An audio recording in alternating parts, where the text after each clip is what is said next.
This conference will now be recorded. IS 16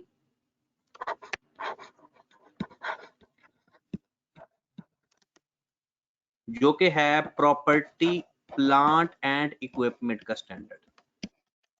IS 16 जो कि property plant and equipment का standard है। Okay, इसके अंदर सबसे पहले हमने जो बात सीखी है, ये इंट्रोडक्शन टू अकाउंटिंग का तो हम कंप्लीट कर चुके हैं। सिर्फ 5 से 6 मिनट उसका ऊपर ओवरव्यू देते हैं, फिर आगे चलते हैं। हमने इसमें सबसे पहले जो चीज सीखी थी वो सीखी थी प्रॉपर्टी प्लांट एंड इक्विपमेंट की डेफिनेशन। ठीक है, फिर हमने देखा कि उसको मेजर किस पे करते हैं।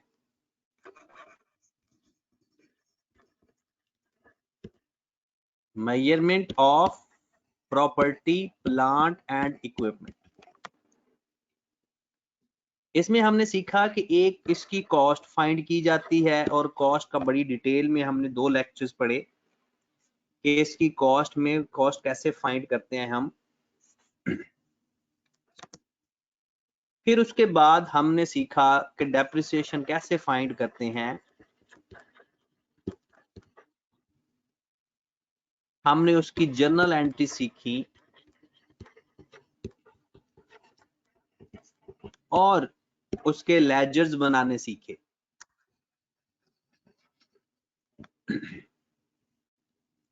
फिर उसके बाद हमने उसके कॉन्सेप्ट्स में एक्सचेंज का केस देखा। फिर हमने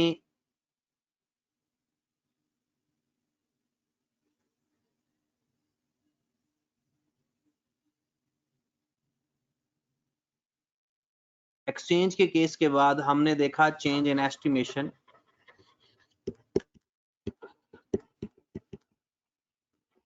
ये चीजें कुछ कॉन्सेप्ट्स हमने डिस्कस किए थे कॉस्ट मॉडल के अंदर। ठीक है,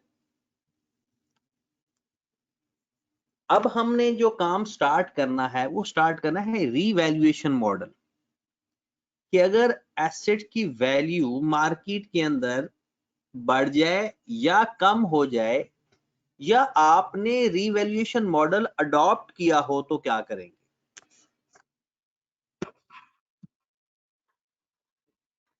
रीवैल्यूएशन मॉडल ये हमारे सिलेबस में है जनाब।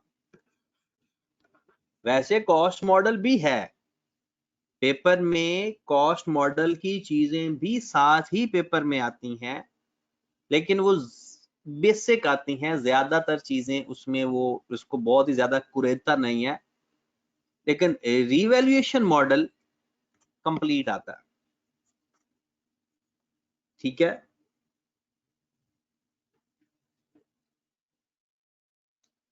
मोहम्मद अली मलिक का मैसेज आया है कि सर आपने डेप्रिसिएशन के एक्सपेंस के बारे में बताना था, वो भी बता देंगे।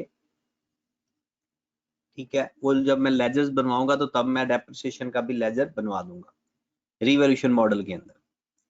अब रिवैल्यूएशन मॉडल में होता क्या है कि एसेट्स को हम रीवैल्यू करते हैं, और उसके बाद रीवैल्यू के बाद जो उसकी डेप्रिसिएशन आती है वो माइनस करते हैं। कॉस्ट मॉडल में तो हम करते हैं ना, कॉस्ट माइनस अक्यूमुलेटेड डेप्रिसिएशन। तो रीवैल्यूएशन मॉडल के अंदर देख लें हम क्या करते हैं। Asset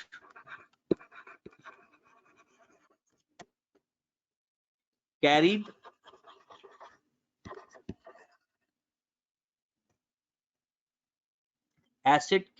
at revalued amount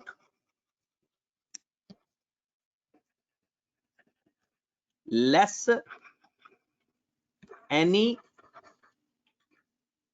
subsequent accumulated depreciation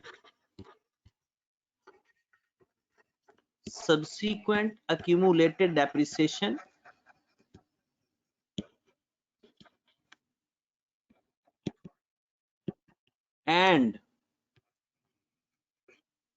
subsequent accumulated impairment losses,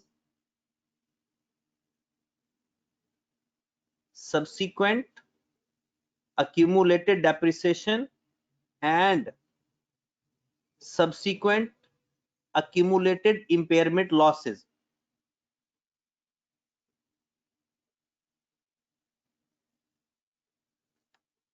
Subsequent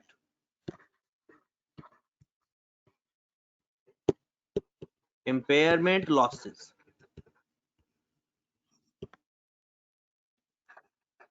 थोड़ा बहुत तो अब आपको इम्पेयरमेंट लॉस के बारे में पता ही है ना, ठीक है। तो एसेट्स को हम रीवैल्यू करते हैं, रीवैल्यू के बाद फिर उसकी डेप्रिसिएशन लेते हैं। हर दफा जब भी रीवैल्यू करेंगे तो उसकी सब्सिक्वेंट डेप्रिसिएशन माइनस करेंगे, क्योंकि बात। तो रीवैल्यूएशन मॉडल के अंदर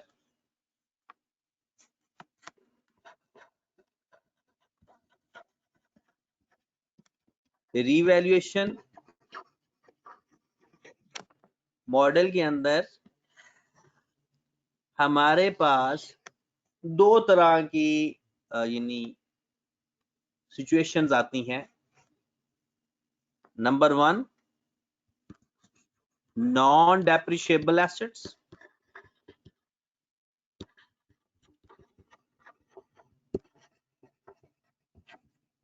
नंबर 2, depreciable assets।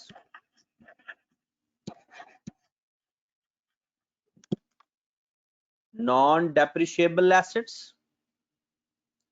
और depreciable assets. Non depreciable assets की एग्जांपल में सबसे बड़ी एग्जांपल बोला क्या है? लैंड। लैंड 90% नॉन डेप्रिशिएबल होती है, लेकिन 10% चांसेस होती हैं कि कुछ सिचुएशंस ऐसी होती हैं, कुछ सिचुएशंस ऐसी होती हैं जिसके अंदर लैंड भी डेप्रिशिएट होती है। कुछ सिचुएशंस ऐसी होती हैं जिसमें लैंड भी डेप्रिशिएट होती है, लेकिन 90% लैंड डेप्रिशिएट नहीं होती बल्कि रीवैल्यू होती है। तो कौन सी सिचुएशन है जिसमें लैंड डेप्रिशिएट होती है? कोई बता सकता है? कौन सी ऐसी सिचुएशन है जिसमें लैंड डेप्रिशिएट हो जाती है? जी, एनीवन?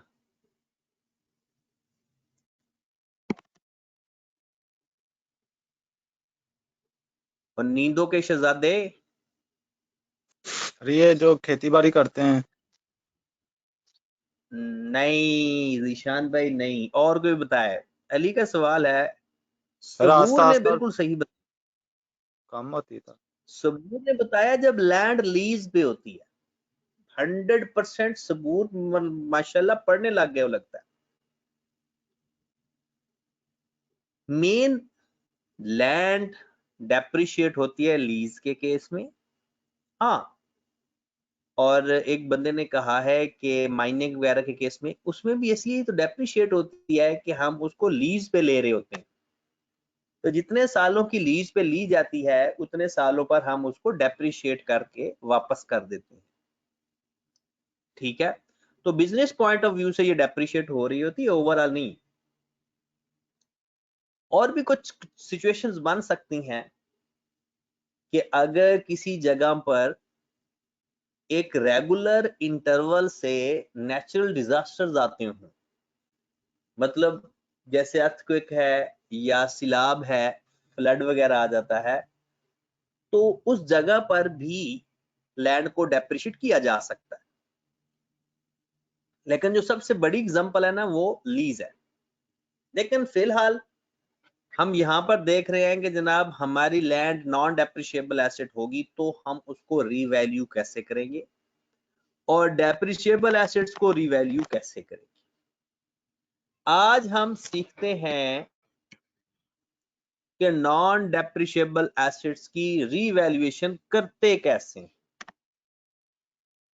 और फिर थोड़ा सा देखेंगे कि डेप्रिशिएबल एसेट्स को रीवैल्यू कैसे करेंगे, राइट।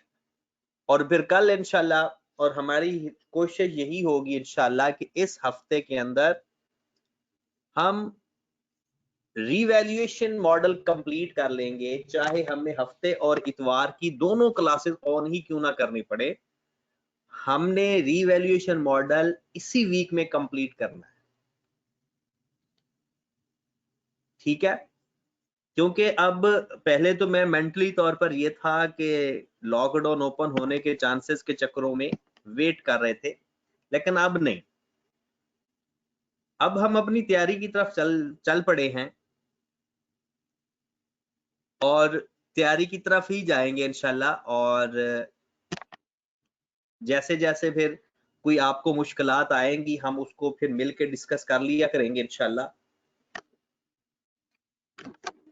जी जनाब, क्योंकि अब ये तो कंफर्म है ना कि 17 मई तक तो उन्होंने बंद कर दिए हैं, 17 मई तक उन्होंने बंद कर दिए हैं। उसके बाद की सिचुएशन देखेंगे, पता नहीं क्या करते हैं वो। और मेरा भी यही प्लान है कि 17 मई तक हम कम से कम अपना सिलेबस का कुछ मेजर पोर्शन कर लें। चलें जनाब, revaluation of non depreciable asset. एक क्वेश्चन लिखते हैं,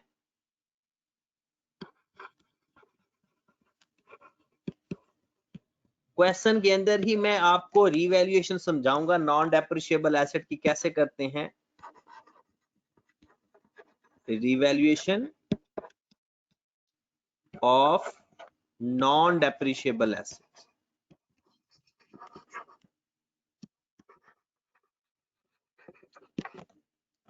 तो जनाब सपोज हमारे पास land purchased at 1/1/2017, land purchased at 1/1/2017, fair value या मार्केट वैल्यू या रीवैल्यू, जो कुछ भी लिखा जा सकता है, फेयर वैल्यू या मार्केट वैल्यू ऑफ लैंड। पहले लिख लें कि खरीदी कितने की थी, for ₹10 million।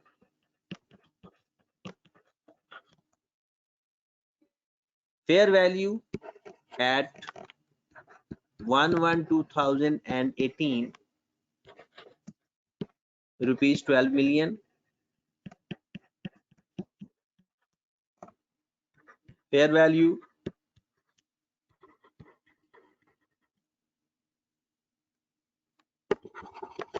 at 1/1/2019 ₹9 million। Suppose किसी वजह से वैल्यू कम होगी, वैसे होती नहीं है, हमने सारी सिचुएशन देखनी है। Fair value at 1/1/2020 ₹11 million, right? Pass journal entries।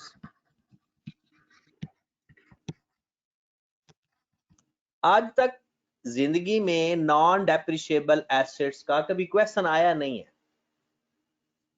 आज तक जिंदगी में नॉन डेप्रिशिएबल एसेट्स की रीवैल्यूएशन का क्वेश्चन कभी आया नहीं है, लेकिन आईकैप ऐसी हरकत कर भी सकता है, 2 या 4 या 5 नंबर का ये क्वेश्चन दे सकता है, ठीक है। लेकिन कल से हम इंशाल्लाह डेप्रिशिएबल एसेट्स पढ़ेंगे, तो फिर उसमें जो जो फिर मसाइल आएंगे वो हम डिस्कस भी करेंगे। जी, अब आप तैयार हो मेंटली तौर पर? जी सारे ओके हो, आंख वगैरह खुल गई है, या स्टिल कोई बंदा है अपनी सुस्ती की हालत में भाग के मुंह धो गया है? जो अभी भी स्टिल सुस्ती की हालत में है वो जल्दी से या पानी ना अपने साथ रखे कि जैसे ही नींद आए एक छोटा सा कोई कपड़ा या रुमाल या टॉवल वो भगोए और आंखों पे लगाए। लेकिन जैसे आपकी हालत है कि सारी रात जागते हो, इबादत करते रहते हो, तो नींद तो आना बनती है। सर जी आप पूरी जाते हैं? हाँ जी, मैं आज तो कॉलेज नहीं आया, वैसे कल से मैं इंशाल्लाह कॉलेज आऊंगा। आज नहीं आया कॉलेज, कल मैं आऊंगा कॉलेज। चलें जी, तो बिस्मिल्लाह करते हैं जनाब कि 1/1/2017 से जब लैंड परचेज की तो एंट्री क्या पास करेंगे। हम यहां पर लिख लेते हैं डेट, पार्टिकुलर,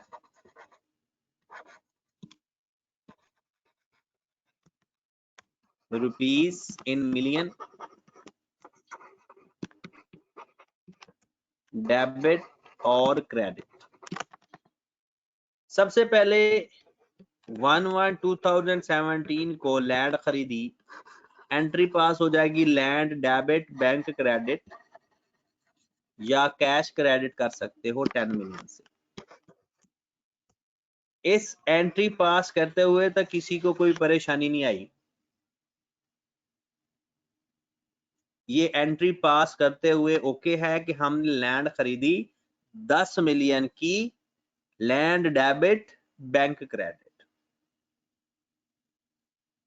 1/1/2018 को हमारी लैंड 12 मिलियन की हो गई। रिवैल्यूएशन सरप्लस आया या रिवैल्यूएशन लॉस आया? रिवैल्यूएशन सरप्लस आया या रिवैल्यूएशन लॉस आया? सरप्लस आया, सरप्लस आया। क्लियर रहा है कि रिवैल्यूएशन सरप्लस आ रहा है, तो एंट्री पास करेंगे लैंड बढ़ गई, लैंड डेबिट 2 मिलियन से, रिवैल्यूएशन सरप्लस क्रेडिट,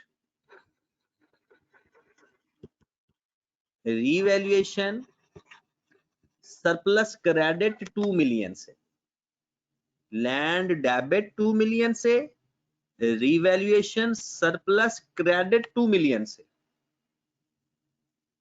और एक और बात का ख्याल रख लें कि रिवैल्यूएशन सरप्लस की जगह आप एक टर्म इस्तेमाल कर सकते हो, अदर कंप्रीहेंसिव इनकम।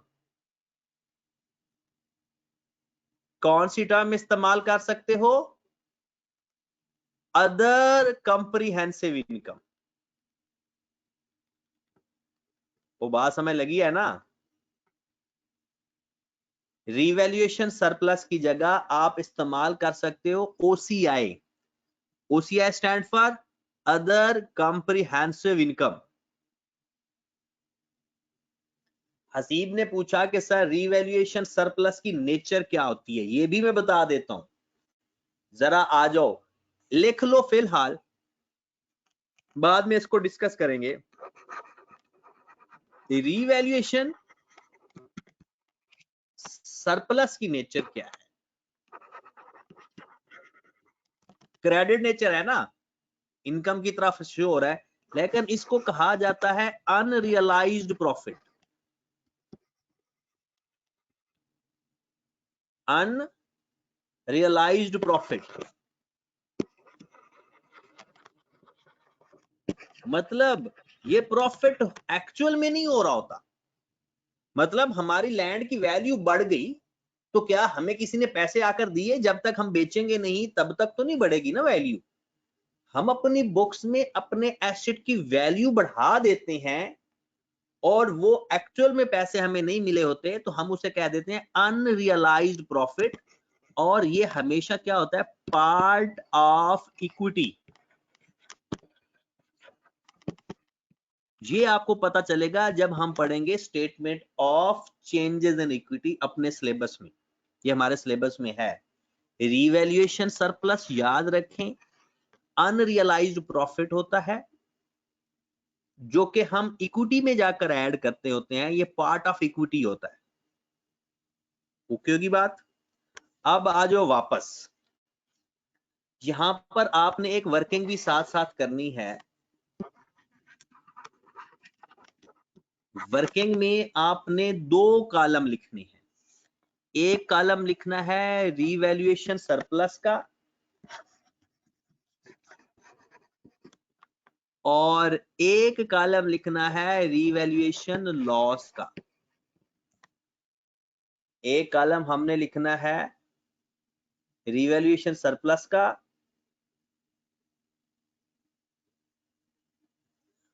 और एक कॉलम लिखना है रिवैल्यूएशन लॉस का। ठीक होगी बात।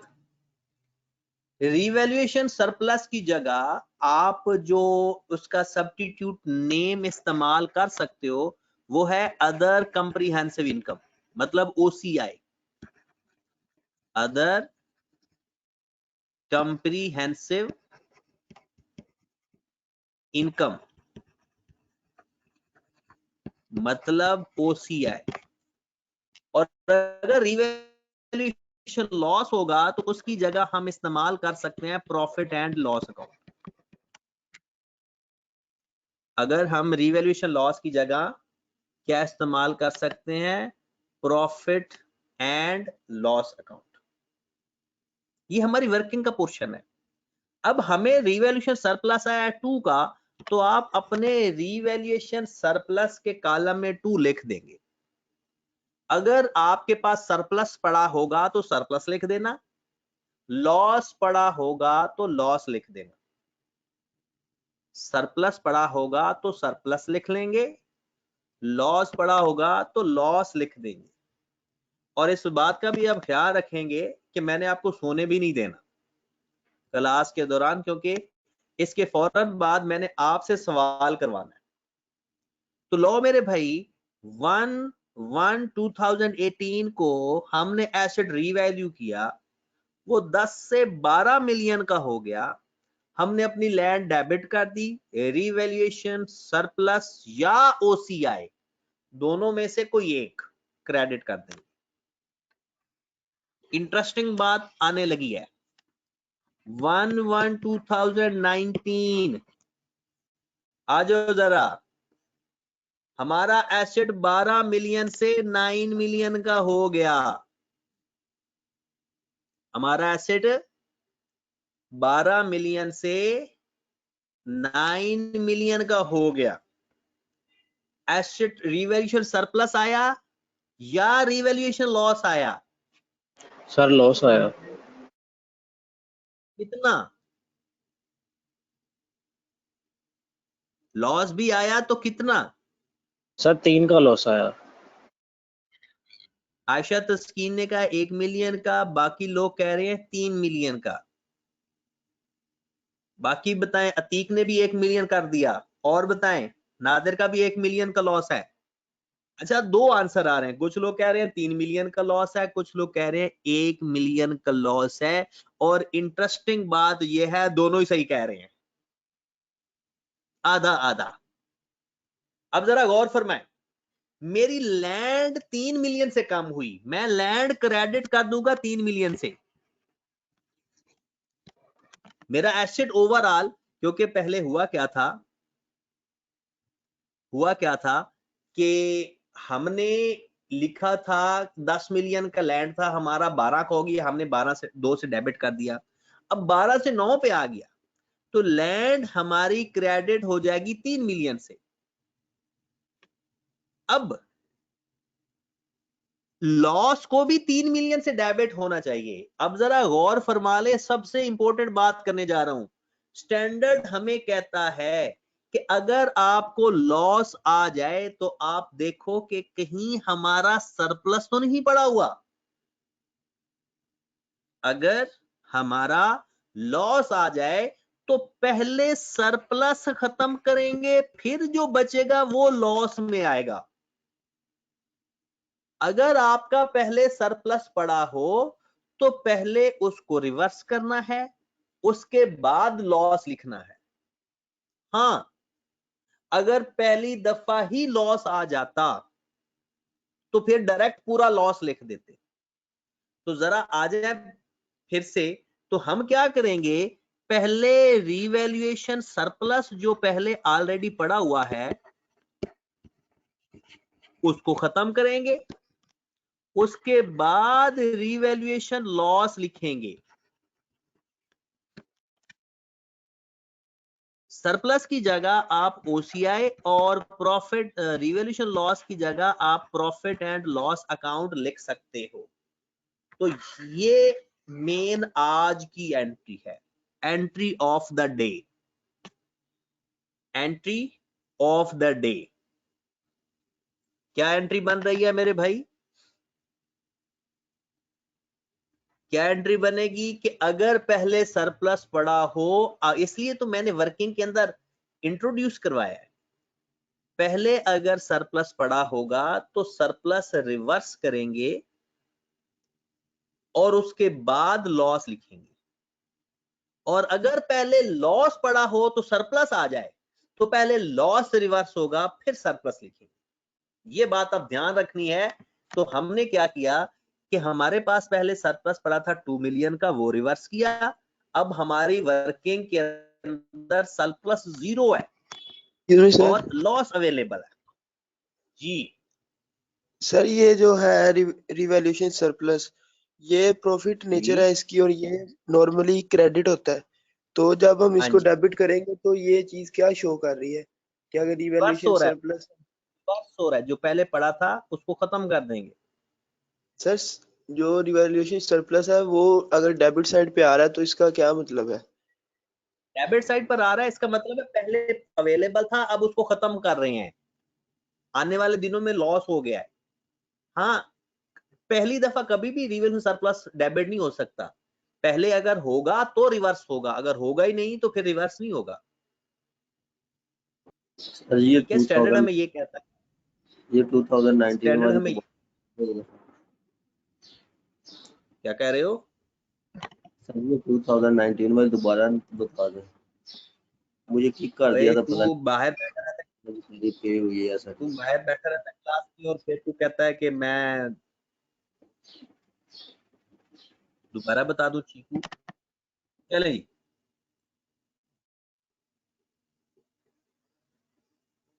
अब हुजैफा का सवाल है कि अगर लॉस की वैल्यू रिवैल्यूएशन अभी आगे करने लगे हैं ना, 1120 पे आए, 1120 को हमारे एसेट की वैल्यू हो गई है 9 मिलियन, सॉरी 11 मिलियन, फिर बढ़ गई वैल्यू। एसेट हमारा डेबिट होगा 2 मिलियन से, एसेट लैंड हमारा डेबिट हो जाएगा 2 मिलियन से। अब 2 मिलियन से हमें लग रहा है कि सरप्लस आ रहा है, 2 मिलियन से हमें लग रहा है कि सरप्लस आ रहा है। क्या सारा सरप्लस लिखेंगे कि कोई लॉस वर्किंग के अंदर पड़ा हुआ है? क्या सारा सरप्लस लिखेंगे कि वर्किंग के अंदर आपका लॉस भी अवेलेबल है? पड़ा हुआ सर 1 मिलियन का पड़ा हुआ है। 1 मिलियन का पहले लॉस रिवर्स होगा, फिर जो बचेगा वो सरप्लस में आएगा। तो बस अब बात मैं खत्म करने लगा हूं। जब भी सरप्लस आए तो पहले देखो कि कहीं लॉस तो नहीं पड़ा, और अगर लॉस आए तो ये पहले देखो कि कहीं सरप्लस तो नहीं पड़ा। तो इस चीज को ध्यान में रखते हुए हमने अपनी अपनी एंट्रीज पास किया करनी है। तो अब क्या करेंगे, पहले लैंड डेबिट करने के बाद रिवैल्यूएशन लॉस क्रेडिट करेंगे, वो रिवर्स किया, और उसके बाद रिवैल्यूएशन सरप्लस को क्रेडिट करेंगे 1 मिलियन से। लो मेरे भाई, मेन आज की ये एंट्री है, और ये है भी नॉन डेप्रिशिएबल एसेट, क्योंकि मजा तो आना है डेप्रिशिएबल एसेट के अंदर जाके।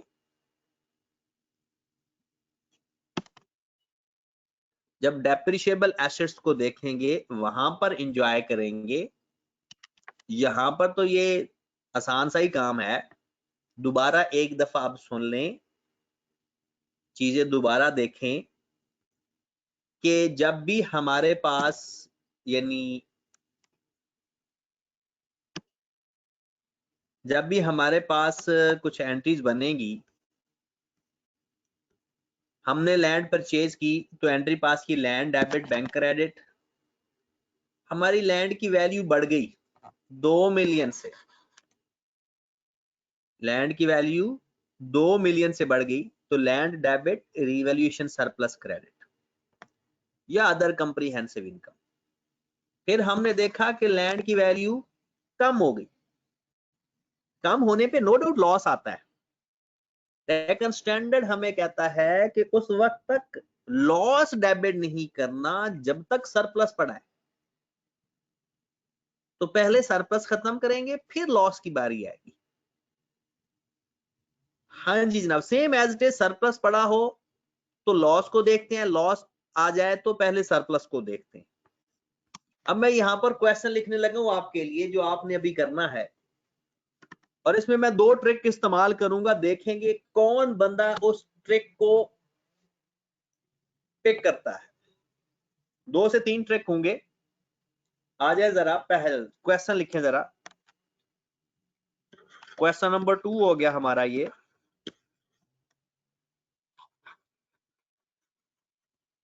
Balance of land at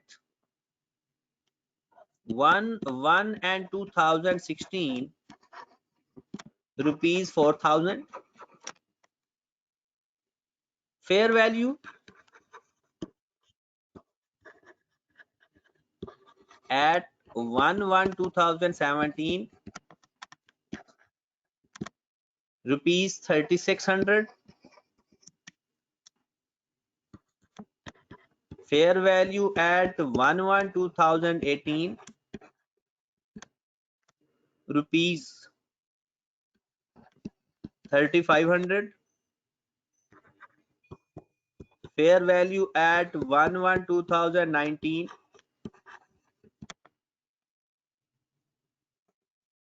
rupees 3,800,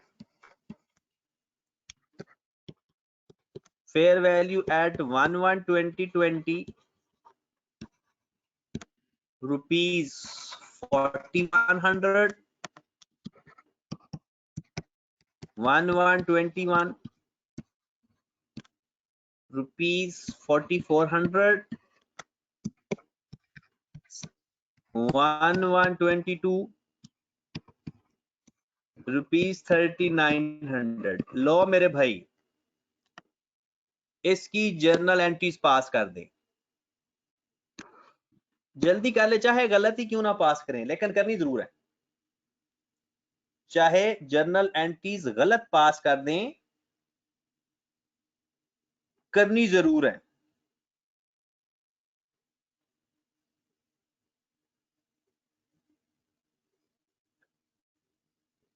जल्दी से 5 मिनट लगाएं और इसकी एंट्रीज पास कर दें, स्टार्ट कर दें।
जब आपकी जनरल एंट्रीज पास हो जाएं काइंडली बता दीजिएगा।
अब्दुल रहमान का हो गया, हसीब का भी हो गया,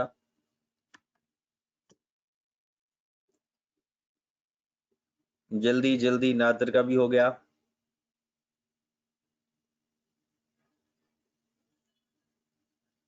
अली का भी हो गया।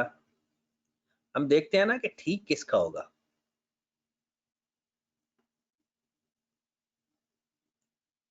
मेन तो चीज देखने वाली ये है।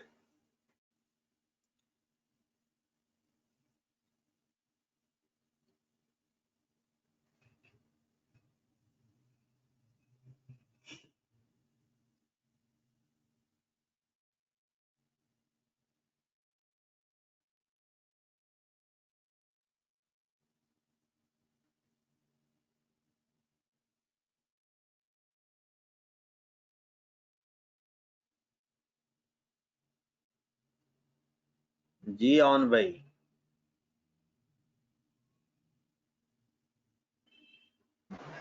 जी सर हो गया। हो गया, बिलाल का भी हो गया। अब मैं खुद पूछता हूं कि किसका रहता है। साद सिराज, अब्दुल मोइस का भी हो गया,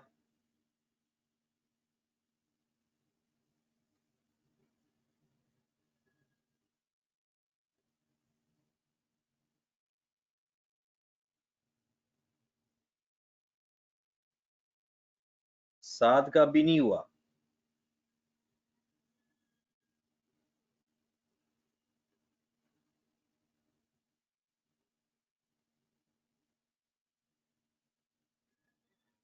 किरत आपका हुआ या नहीं? राना फहद,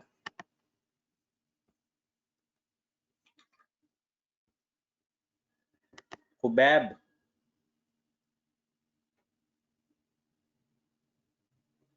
नमान कह रहा है वर्किंग जरूरी है। वर्किंग जरूरी नहीं है, सिर्फ अपने दिल की तसल्ली के लिए। वर्किंग जरूरी नहीं है, दिल की तसल्ली के लिए। हाजरा आप बताओ, हैदर हसन बताओ मेरे भाई।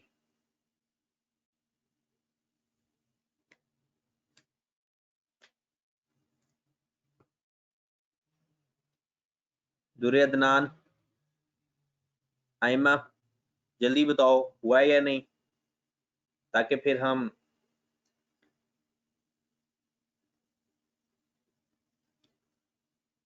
आमना,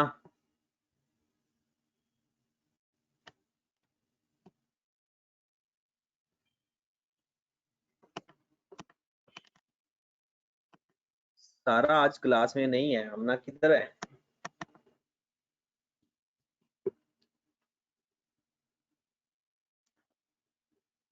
आमना सारा क्लास में नहीं है आज। बात हुई, सो रही है। आधी कौम सो रही है हमारी, आधा पाकिस्तान सो रहा है रमजान मुबारक में। हालांकि इस महीने लोग ज्यादा बाबरकत चीजें हासिल करते हैं और हम नींद के मजे लेते हैं। कमाल के लोग हैं हम भी। चलें जी, आ जाओ फिर।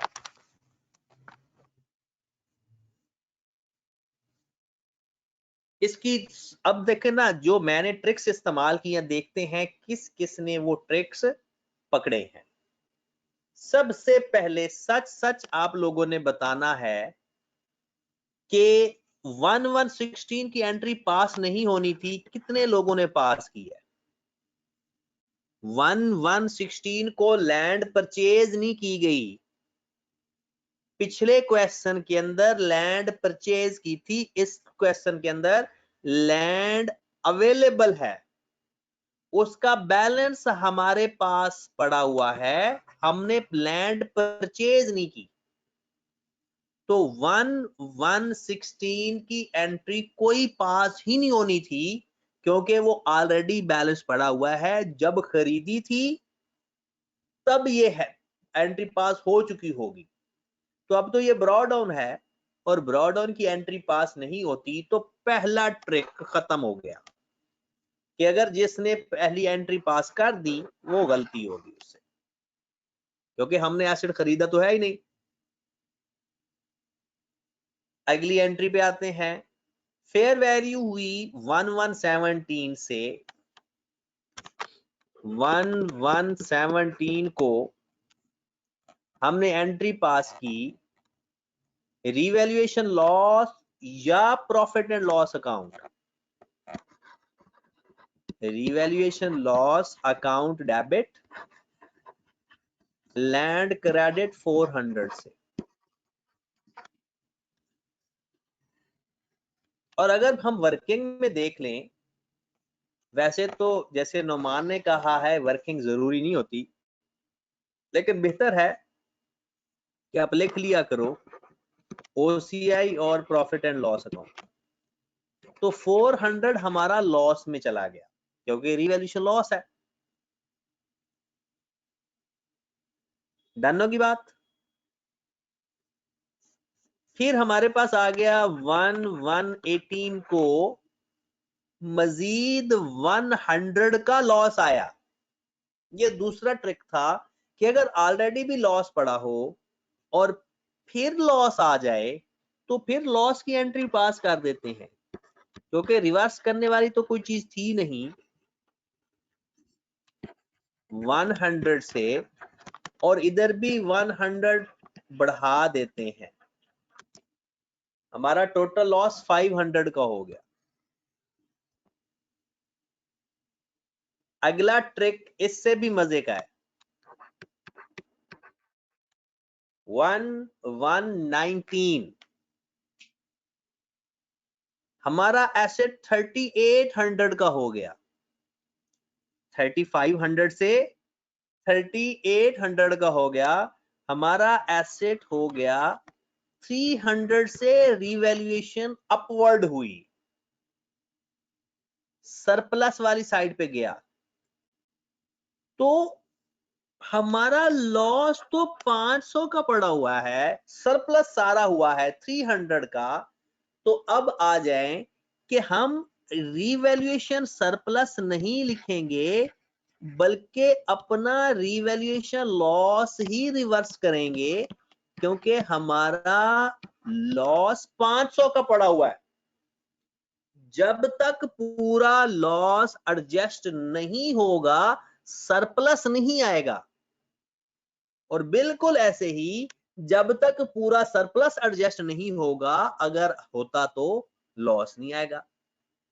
हमारा लैंड 300 से इंक्रीज हुआ है, रिवैल्यूएशन अपवर्ड हुई है, लेकिन सरप्लस उस वक्त तक नहीं आएगा जब तक के पूरा लॉस एडजस्ट नहीं हो जाता। तो अभी 2019 तक सिर्फ 300 का लॉस एडजस्ट हुआ है, 200 का लॉस अभी भी अवेलेबल पड़ा है एडजस्टमेंट के लिए। ओके होगी बात? ये बात समझ लग गई सबको? आगे चलते हैं फिर 1120 को। अब हमारा मजीद सरप्लस आया, 4100 का एसेट हो गया। ऐसा ही है ना, 4100 ही हुआ ना? हाँ जी, हमारा एसेट 4100 का हो गया। मतलब 3800 से 300 मजीद एसेट हमारा बढ़ गया। कितना? 300। अब 200 का लॉस पड़ा है। अब लॉस कितना पड़ा है? 200 का। तो 200 का लॉस खत्म हो गया और 100 का सरप्लस आ गया। एंट्री क्या पास करेंगे? लैंड डेबिट 300 से रिवैल्यूएशन लॉस जो पड़ा हुआ है पहले वो रिवर्स कर देंगे और उसके बाद रिवैल्यूएशन सरप्लस आएगा 100 से। लो मेरे भाई, बड़ी बड़ी एंट्रीज नॉन डेप्रिशिएबल एसेट से रिलेटेड खत्म हो गई। नॉन डेप्रिशिएबल एसेट से रिलेटेड बातें सारी खत्म हो गई। ओके होगी बात? अब आगे चलते हैं 1121 पे।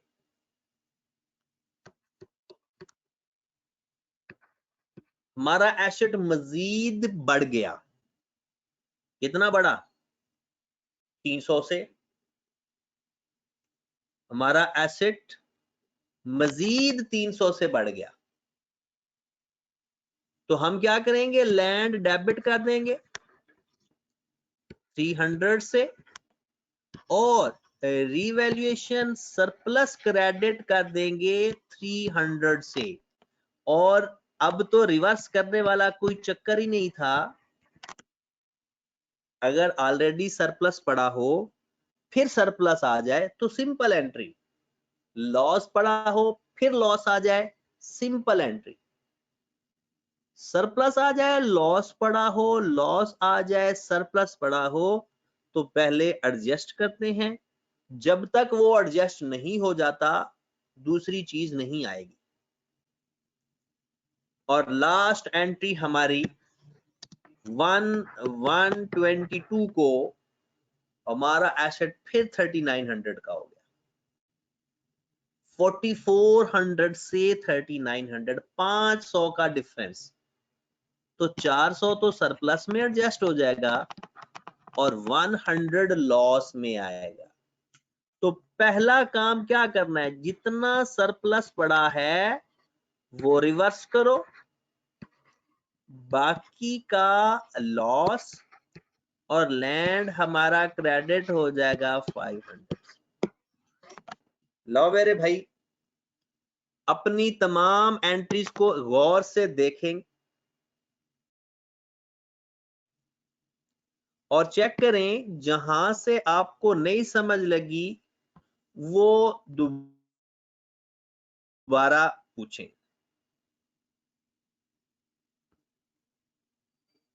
ठीक है? अच्छा, जब आपकी मीटिंग वगैरह लॉग हो जाया करे तो फौरन आप तनवीर साहब को कॉल किया करें। ठीक है? तनवीर साहब को फौरन कॉल किया करें और उन्हें कहें कि जनाब आपकी मीटिंग अनलॉक करें। ठीक है?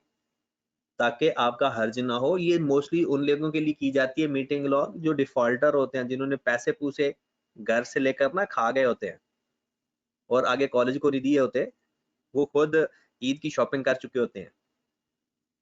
तो इस वजह से तो आप फौरन तनवीर साहब को कॉल किया करें क्योंकि वो मैनेज कर रहे होते हैं सारा, तो वो फौरन मीटिंग अनलॉक हो जाती है। तनवीर साहब से नंबर उनका ले लें। चलें जी, दोबारा मैं एक दफा बता देता हूँ हाजरा बेटा सारा ही। पहले तो आपके पास क्वेश्चन होना चाहिए।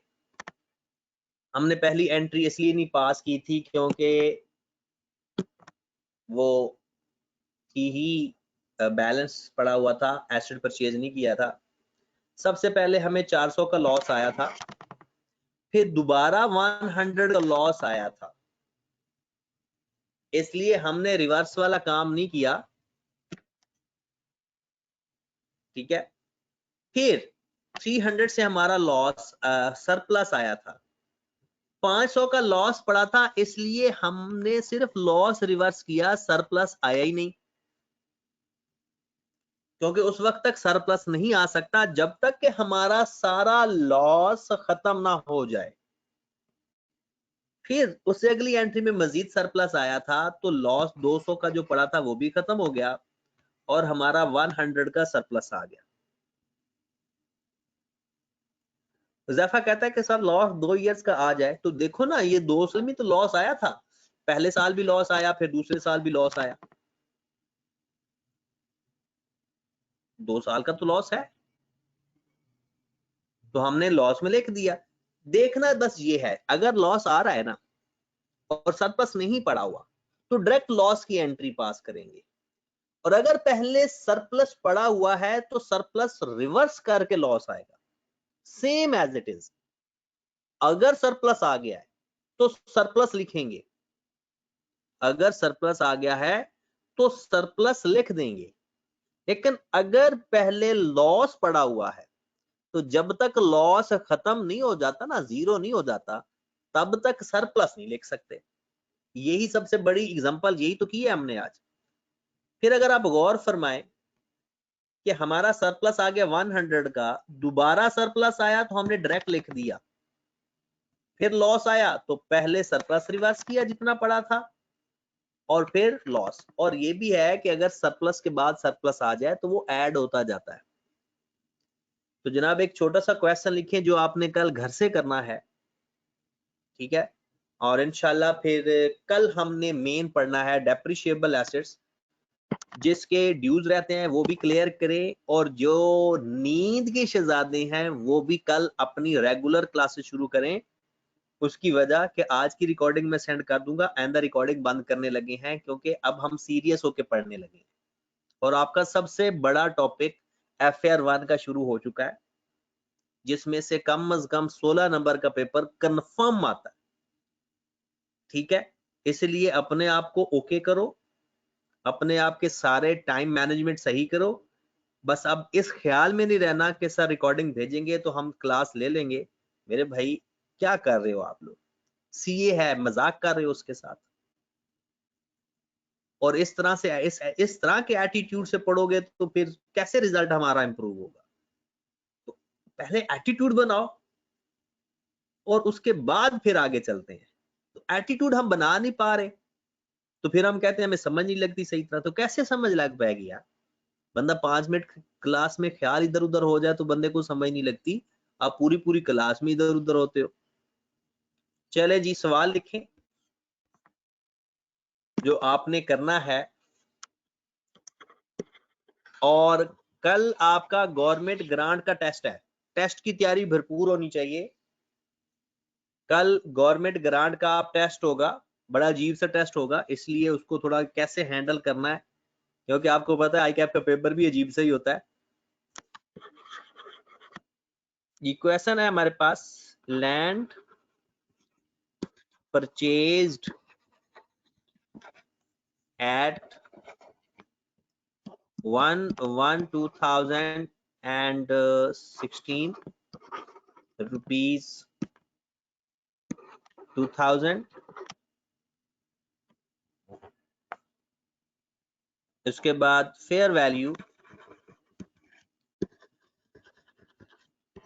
at 1/1/2017 rupees 2500, fair value at 1/1/2018 rupees 2800, fair value at 1/1/2019 rupees 2400, 1/1/2020 rupees 2000, 1/1/21 sir rupees. Ji sir ऐसे हो सकता है किसी साल के ना सरप्लस हो ना लॉस हो? सकता है, बिल्कुल हो सकता है।